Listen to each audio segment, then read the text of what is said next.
Good morning students. तो next हम लोगों ने चैप्टर नंबर 17 कंप्लीट किया था। आज चैप्टर नंबर 18 स्टार्ट करेंगे, स्ट्रक्चर ऑफ सेंटेंसेस।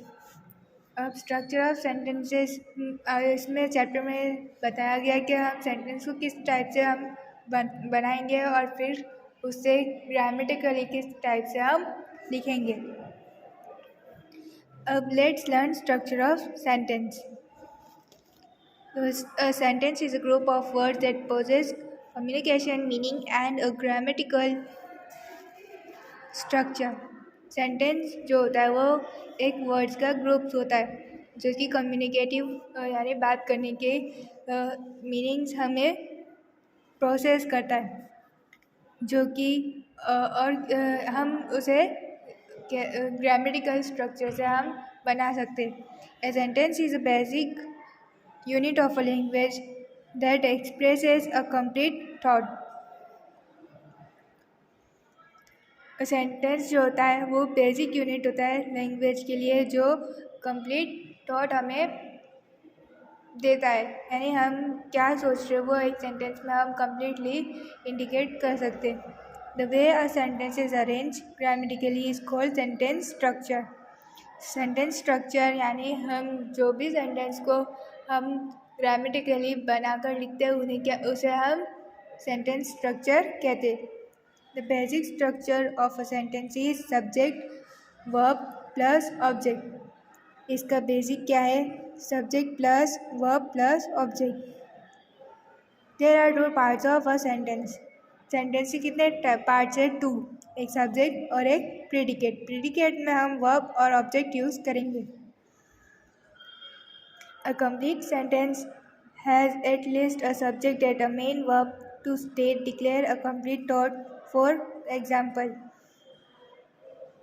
सेंटेंस को कंप्लीट करने के लिए हमें दो चीज़ जो कि कंप्लीट थॉट बनाने के लिए तो जो हमें यूज़ करना होता है, जो इम्पोर्टेंटली यूज़ हमें करना ही होता है हर हाल में, वो होते हैं दो।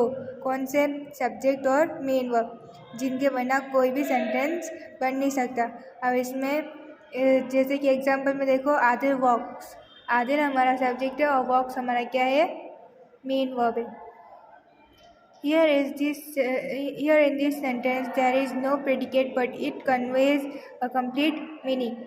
इसमें कोई predicate है नहीं, पर इसका जो हम कहना चाहते हैं वो पूरा मीनिंग completed है इस सेंटेंस में, है ना। The main verb conveys the action that the subject is doing in the sentence. इसमें जो मेन वर्ब होता है वो अपने सब्जेक्ट का क्या कर रहा है उसके एक्शंस को इंडिकेट, यानी उसके एक्शंस को बताता है कि कर क्या रहा है वो। In English the first word of a sentence, written sentence, begin with a capital letter. At the end of a sentence there is a full stop. अब जब भी हम इंग्लिश में हम लिखते हैं तो उसके अंदर हमेशा हमेशा हमेशा हमेशा यानी जब भी तुम इंग्लिश में लिखो तब स्टार्टिंग उसकी फर्स्ट वर्ड लेटर हमारा कैपिटल ही होगा और लास्ट में एंडिंग में फुल स्टॉप यूज़ करेंगे। सब्जेक्ट। अब सब्जेक्ट क्या है? The subject of a sentence is the person, place और thing that a sentence is about. हम जो सेंटेंस के बारे में बात कर रहे हैं उसके अंदर किसके ऊपर से हम बात कर रहे हैं उसके बारे में बताना है। या तो फिर वो पर्सन भी हो सकता है, प्लेस भी हो सकता है, या तो फिर कोई थिंग भी हो सकती है।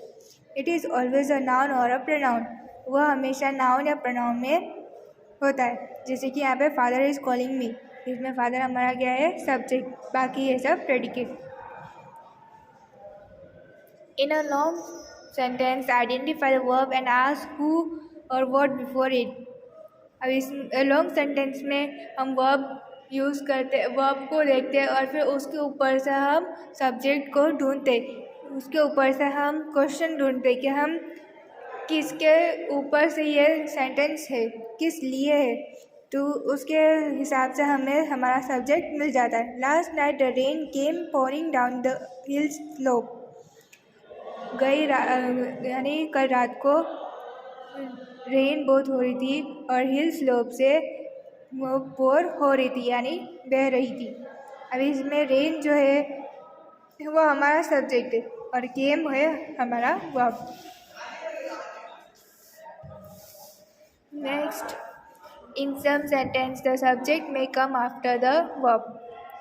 और कुछ सेंटेंस में हमारा जो सब्जेक्ट है वो वर्ब के बाद आता है। These are mostly sentence that begins with the word that. और ये ऐसे सेंटेंस है जो कि हमेशा ज़्यादातर देर से स्टार्ट होते हैं। जैसे कि एग्जाम्पल में देखो, there are countless mountains on the west coast.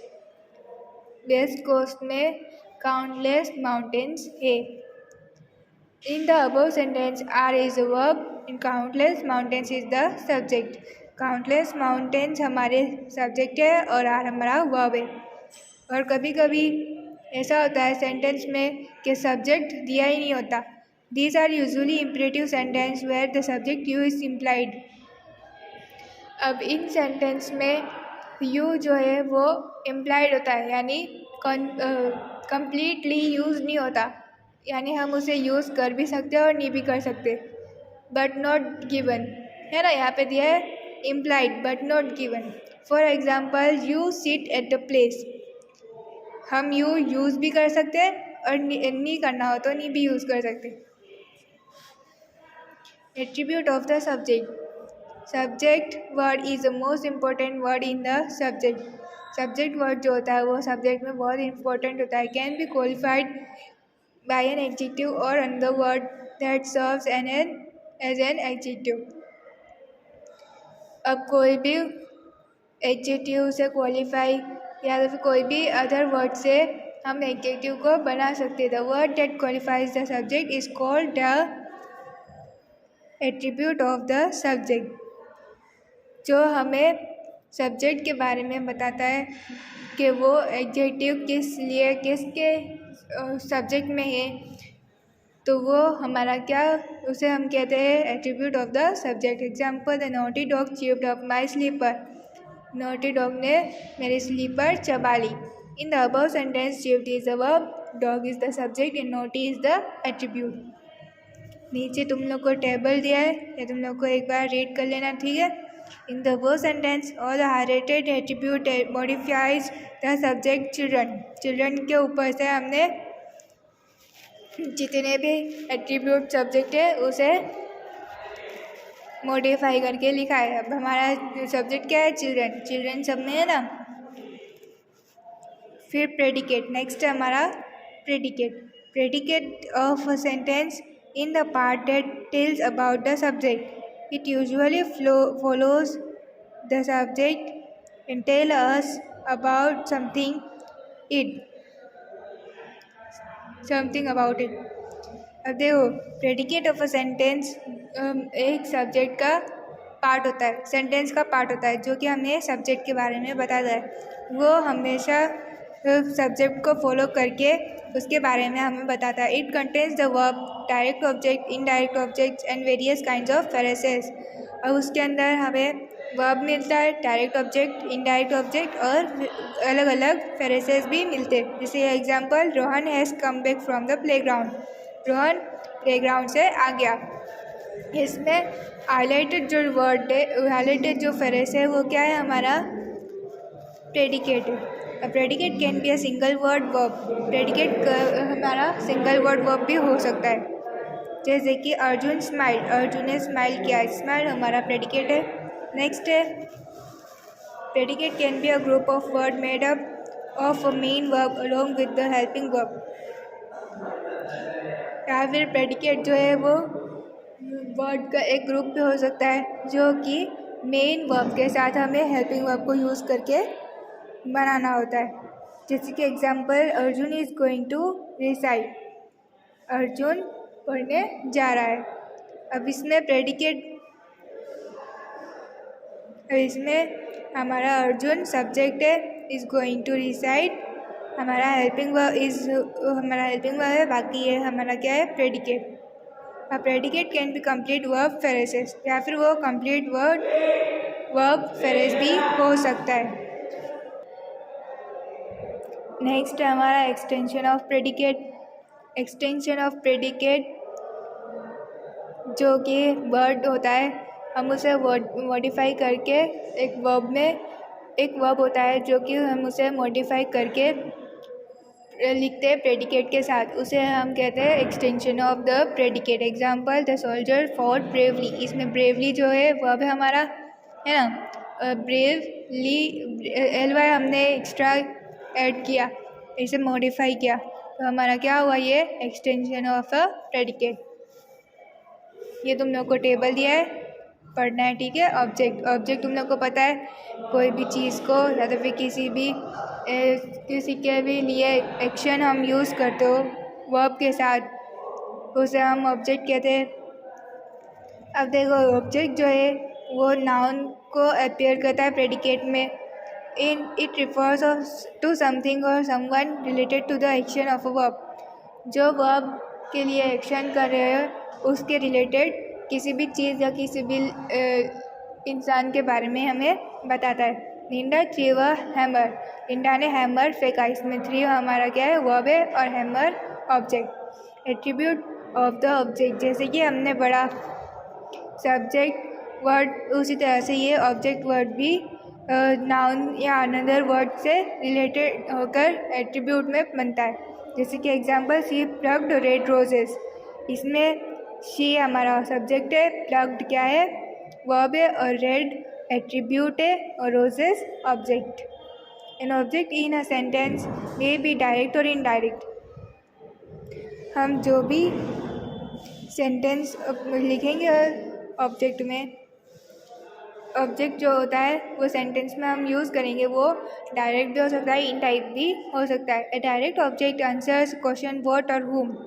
Direct object what और हुम से रिलेटेड में आंसर्स देता है, जबकि indirect for what, to whom, for whom, ये सब के लिए आंसर्स देता है। जैसे कि एग्जांपल्स में देखो, डायरेक्ट ऑब्जेक्ट के the school presented a trophy. School ने ट्रॉफी बताई या दी। In the above sentence presented is the verb. Presented जो हमारा है वो है वर्ब, और ट्रॉफी हमारा डायरेक्ट ऑब्जेक्ट। इनडायरेक्ट ऑब्जेक्ट में प्रेजेंटेड हमारा क्या है, वर्ब है।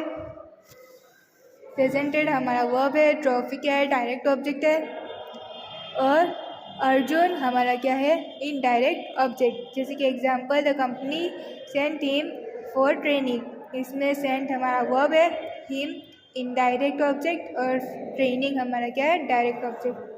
तो इफ यू अंडरस्टूड। नेक्स्ट है कॉम्प्लीमेंट्स। कॉम्प्लीमेंट्स जो है वो किस लिए यूज़ होता है, जबकि कोई कंप्लीट मीनिंग हमें बताना कोई भी सेंटेंस का, तब हम कॉम्प्लीमेंट का यूज़ करते हैं। कॉम्प्लीमेंट के दो टाइप्स होते हैं। कौन कौन से, सब्जेक्टिव कॉम्प्लीमेंट और ऑब्जेक्टिव कॉम्प्लीमेंट। सब्जेक्टिव कॉम्प्लीमेंट्स में वर्ड और फ्रेज को डिस्क्राइब सब्जेक्ट के साथ किया जाता है, और it can be adjective or noun or pronoun. वो नाउन, प्रोनाउन और एडजेक्टिव्स में होता है। जैसे कि यहाँ पे जूली इज स्मार्ट। स्मार्ट हमारा एडजेक्टिव है। Are you sure, it is her pronoun, and Sharad is a manager a noun. Objective complement जो होता है वो हमें ऑब्जेक्ट वर्ब के बारे में बताता है, यानी उसकी पूरी इन्फॉर्मेशन, यानी पूरे मीनिंग प्रेडिकेट के हिसाब से हमें बताता है। अब इसमें भी नाउन, एडजेक्टिव और एडवर्ब यूज़ होंगे। His name is Ravi. Ravi noun, the day is hot. Hot adjective, the books are kept here. Here adverb. तो सबको क्लियर हो गया ना ये चैप्टर, यहाँ पे कंप्लीट हो गया। और सबको प्रैक्टिस टाइम और सारा एक्सरसाइज आप लोग को इकरा ऐप से कंप्लीट करना है, ठीक है। Bye all of you.